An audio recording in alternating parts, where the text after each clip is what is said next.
Doctor আউয়াল সেও রাজপথ থেকেই উঠে এসেছে। এছাড়াও মাসুদ আছে, জয়েন্ট সেক্রেটারি মাসুদ, এবং আরও অনেকে বিভিন্ন ঢাকা বিশ্ববিদ্যালয় সহ বিভিন্ন শিক্ষা প্রতিষ্ঠানের ছাত্রনেতা, যুবনেতা, সবাইকে আমি আন্তরিক প্রীতি শুভেচ্ছা জানাচ্ছি। মোহাম্মদপুরে আমরা বসবাস করি, আমরা দীর্ঘদিন ধরে বসবাস করি, অনেকটা আমরা এখান থেকেই রাজনীতি করেছি। অনেক চড়াই উতরাইয়ের মধ্যে দিয়ে আমাদের এই মোহাম্মদপুর এলাকাটা নিজস্ব এলাকা হিসাবে গণ্য হয়েছে। যাই হোক, আমি বক্তব্য করব না, এত রোদ পড়েছে, আপনারা বসে আছেন এখানে। যারা অত্যন্ত নিম্ন আয়ের মানুষ, যাদের কাছে জীবন ধারণ করা কঠিন, তাদের জন্য সামান্য ঈদ সামগ্রী উপহার আমাদের প্রিয় নেতা, সংগ্রামী নেতা জনাব তারেক রহমান, বিএনপির ভারপ্রাপ্ত চেয়ারম্যান, তার পক্ষ থেকে এটা আয়োজন করেছে কামরুজ্জামান জুয়েল। তাদেরকে আমি আন্তরিক ধন্যবাদ জানাই। যার শাহাদাত বার্ষিকীকে সামনে রেখে এই আয়োজন, তিনি একজন শুধু নেতা বললেই কথা শেষ হয়ে যাবে না, তিনি একটা যুগ তৈরি করা, যুগ সৃষ্টি করা নেতা। আমরা তাকে জনগণ নাম দিয়েছে রাখাল রাজা।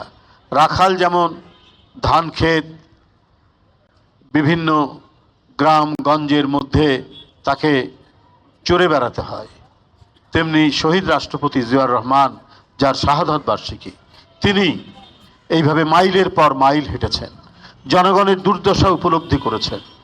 উপলব্ধি করে তিনি এমন এমন কর্মসূচি গ্রহণ করেছেন যে সাধারণ মানুষ তার নাম দিয়েছে রাখাল রাজা।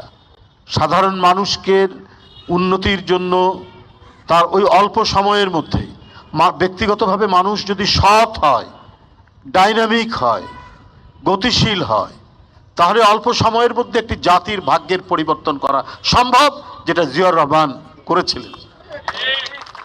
তিনি এমন সময় ক্ষমতায় এসছেন, একদিকে রাজনৈতিক সংকট, আরেকদিকে অর্থনৈতিক সংকট, ক্ষুধা, দারিদ্রতা, মানুষ এক মুঠো ভাত পাচ্ছে না।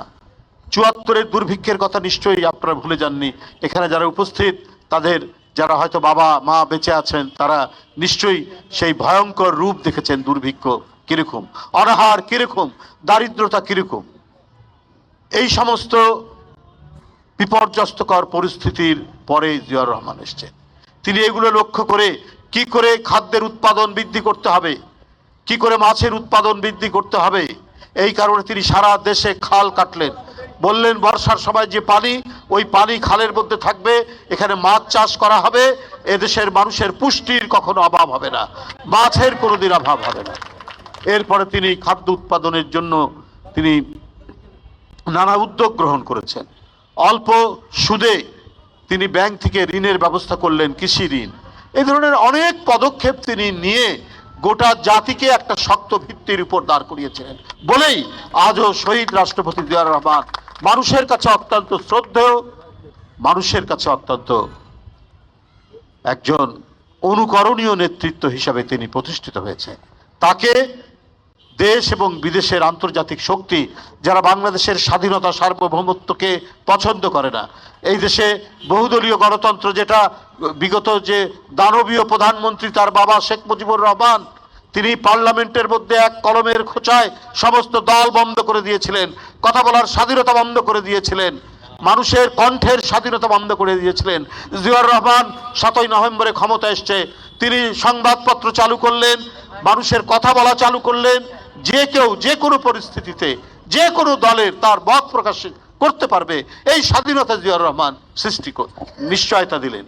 তাই জিয়াউর রহমান একটা বিশাল মহিরুহ হিসেবে এদেশের মানুষ তাকে শ্রদ্ধা করে।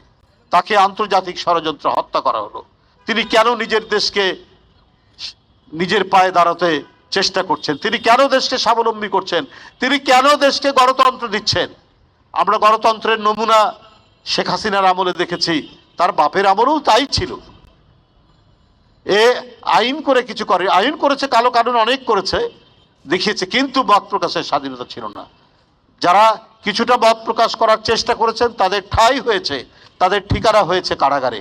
শেখ হাসিনার এই 15টি বছর রাজনৈতিক দল বিএনপি সহ যারা গণতন্ত্রের কথা বলেছে তাদের টপ টু বটম কারাগারের মধ্যে কাটাতে হয়েছে, না হলে তাদের তরুণ ছেলেদেরকে ধরে নিয়ে যাওয়া হয়েছে, গুম করা হয়েছে, হারিয়ে দেওয়া হয়েছে, নিরুদ্দেশ করে দেওয়া হয়েছে। এই তো হাসিনার আমল। তো এই আমলের ব্যতিক্রম আমল ছিল হচ্ছে বিএনপির আমল। বিএনপির আমলে যে কেউ, যে কোনো রাজনৈতিক দলের মানুষরা নির্ভয়ে নির্বিঘ্নে আতঙ্ক ছাড়াই কথা বলতে পারত। এই গণতন্ত্রের নিশ্চয়তা দল বিএনপি, মানুষকে দুমুঠো খাওয়ার নিশ্চয়তা দল বিএনপি, পাশাপাশি এই দেশের স্বাধীনতা সার্বভৌমত্বের উপর কেউ লাল চোখ দেখাক এইটার বিরুদ্ধেও বিএনপি। আমি আপনাদের যারা উপস্থিত হয়েছেন সকলকে ধন্যবাদ জানাচ্ছি। কামরুজ্জামান জুয়েলকেও আমি ধন্যবাদ জানাচ্ছি যে ঈদের প্রাককালে বিশেষ করে অল্প আয়ের মানুষদের জন্য যে সামান্য আয়োজন করেছে, এই কারণে কৃতজ্ঞতা জানিয়ে আমি আপনাদের কাছ থেকে বিদায় নিচ্ছি। খোদা হাফেজ। বাংলাদেশ জিন্দাবাদ।